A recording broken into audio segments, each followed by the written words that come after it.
अब हम आगे देखते हैं क्रियाकलाप एक। एक टॉर्च लीजिए तथा इसके बल्ब के भीतर देखिए। क्या आपने अध्यापक की सहायता से इस बल्ब को टॉर्च से बाहर भी निकाल सकते हैं?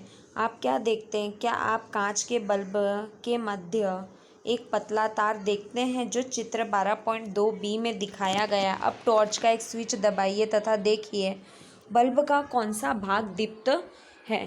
तो अब आपको क्या करना है, जिस तरीके से क्रियाकलाप एक में बताया गया है आपके शिक्षक की सहायता से, तो जो बल्ब है उसके भीतर आपको कोई तार दिखाई दे रहा है बीच में मध्य में, तो उस स्विच को देखिए और वो स्विच दबाइए। अब कौन सा बल्ब दीप्त होता है? प्रकाश उत्सर्जित करने वाले पतले तार को बल्ब का तंतु कहते हैं। अब देखिए जो पतला तार है जो क्या करता है, प्रकाश उत्सर्जित करता है, तो उसे हम क्या कहते हैं? तंतु कहते हैं। तंतु दो मोटे तारों के बीच लगा होता है जो चित्र 12.2b में दर्शाया गया है। ये मोटे तार तंतु को आधार प्रदान करते हैं। तो क्या करते हैं कि किस तरीके से ये अपना आधार प्रदान करते हैं। इन मोटे तारों में से एक मोटा तार बल्ब की सतह पर धातु के ढांचे से जुड़ा हुआ है जो चित्र 12.2b में दूसरा मोटा तार आधार केंद्र पर धातु की नोक से जुड़ा हुआ है। देखिए अभी आपको यहाँ पे चित्र में बताया जाएगा कि कौन सा तार किस तरीके से उसकी नोक से जुड़ा हुआ है। बल्ब के आधार पर धातु का ढांचा तथा धातु की नोक बल्ब के दो टर्मिनल, ये दोनों टर्मिनल इस प्रकार लगाए जाते हैं कि ये एक दूसरे को बिल्कुल छू ना पाए। तो किस तरीके से लगाए जाते हैं कि ये एक दूसरे को बिल्कुल भी छू ना पाए। घरों में उपयोग होने वाले विद्युत बल्बों की भी ऐसी ही संरचना होती है। इस प्रकार विद्युत सेल, तो मतलब क्या होता है, घरों में जो बल्ब का हम उपयोग करते हैं उनकी संरचना भी क्या होती है, ऐसी ही होती है। उसमें भी दो टर्मिनल बताए जाते हैं, जैसे कि मैंने आपको पहले के वीडियो में बताया था कि एक धन होता है और एक ऋण होता है। विद्युत बल्ब दोनों में ही दो दो टर्मिनल होते हैं। इनमें ये दो टर्मिनल क्यों होते हैं? चलिए अब हम आगे देखते हैं। 12.2 विद्युत सेल से जुड़ा हुआ बल्ब।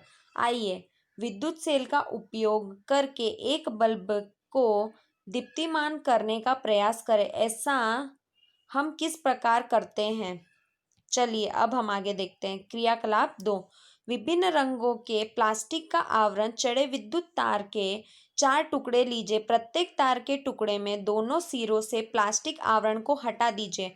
अब हमको क्या करना है, विभिन्न रंगों के प्लास्टिक का आवरण चढ़े हुए विद्युत तार लेने हैं और 4 टुकड़े लेने उनके अलग अलग, जिसमें प्लास्टिक चढ़ा हुआ होता है। एक लाल रंग का होता है, एक नीले रंग का होता है ना।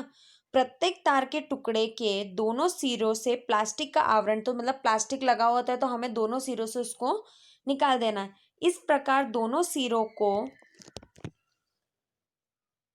सिरों पर धातु का तार अनावर्तित हो जाए। मतलब किस तरीके से दोनों को निकालने के बाद की जो धातु का तार है उन पर क्या हो जाए, अनावर्तित हो जाए।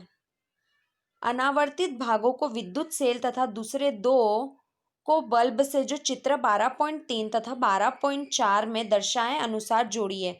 देखिए इस तरीके से आपको जोड़ना है दो तारों से जुड़ी विद्युत सेल। चलिए अब हम आगे देखते हैं। बल्ब के साथ तारों को जोड़ने के लिए आप विद्युत रोधी टेप, बिजली के मिस्त्रियों द्वारा उपयोग की जाने वाली और सेल के लिए रबड़ बैंड या टेप का उपयोग कर सकते हो। तो आप इस तरीके से रबड़ बैंड या सेल का भी उपयोग कर सकते हैं। अब बल्ब तथा विद्युत सेल को अलग अलग 6 भिन्न ढंगों से जोड़िए, जैसे कि आप 12.5a 12.5f में दर्शाया गया है। आपको प्रत्येक को अलग अलग तरीके से जोड़ना है कि किस तरीके से जोड़ने के बाद उसके अंदर क्या आपको उसका परिणाम मिलता है। व्यवस्था में देखिए कि बल्ब दीप्त होता है या नहीं। प्रत्येक व्यवस्था के लिए हाँ या ना लिखिए। तो अब हमको इस तरीके से देखिए अलग अलग तरीके से जोड़ना है। तो ए में हमने इस तरीके से जोड़ा, फिर बी में क्या किया, हमने एक तरीके से ही जोड़ा। अब देखिए सी में पहले ये वाली तार नहीं जोड़ी थी, अब ये वाली तार नहीं जोड़ी है। अब यहाँ पे देखिए, अब दोनों तारों को एक ही तरह से जोड़ा है, फिर दोनों तारों को ऊपर की ओर से ही जोड़ा है। अब यहाँ पे क्या किया गया, दोनों को आगे पीछे कर कर जोड़ा है। तो ये देखिए, ये वाला बल्ब एफ वाला और ए वाला, खाली दो ही बल्ब है जो दीप्त हो रहे हैं, जिसमें हमें रोशनी दिखाई दे रही है। चलिए अब हम आगे देखते हैं। अब उन व्यवस्थाओं को ध्यानपूर्वक देखिए जिनमें बल्ब दीप्त हो रहे हैं। इन व्यवस्थाओं की तुलना दूसरी व्यवस्थाओं से कीजिए। इनमें बल्ब दीप्त क्यों नहीं हो रहे हैं? क्या आप इस अंतर का कारण ज्ञात कर सकते हो? हाँ, क्योंकि दो टर्मिनल दिए हुए हैं जो हमने पहले पढ़ा था, एक तो धन और एक ऋण। तो दोनों टर्मिनलों से अगर जुड़े हुए होंगे तभी बल्ब क्या होंगे, दीप्त होंगे, परंतु बल्ब दीप्त नहीं होंगे। चित्र 12.5 में विद्युत सेल के एक टर्मिनल से प्रारंभ करके अपनी पेंसिल की नोक को तार के अनुदिश बल्ब तक लाइए। अब बल्ब के दूसरे टर्मिनल से प्रारंभ करके विद्युत सेल से जुड़े दूसरे तार के अनुदिश पेंसिल की नोक को लाइए। इस कार्य को चित्र 12.5 की तरह शेष व्यवस्थाओं के लिए दोहराइए। क्या उन व्यवस्थाओं में बल्ब दीप्त हो रहे हैं जिनमें सेल के एक टर्मिनल से वापस दूसरे टर्मिनल तक पहुंचाने में पेंसिल को ऊपर उठाना पड़ता है? तो आपको इस तरीके से यह दोहराना है। यहाँ तक आपको समझ में आया?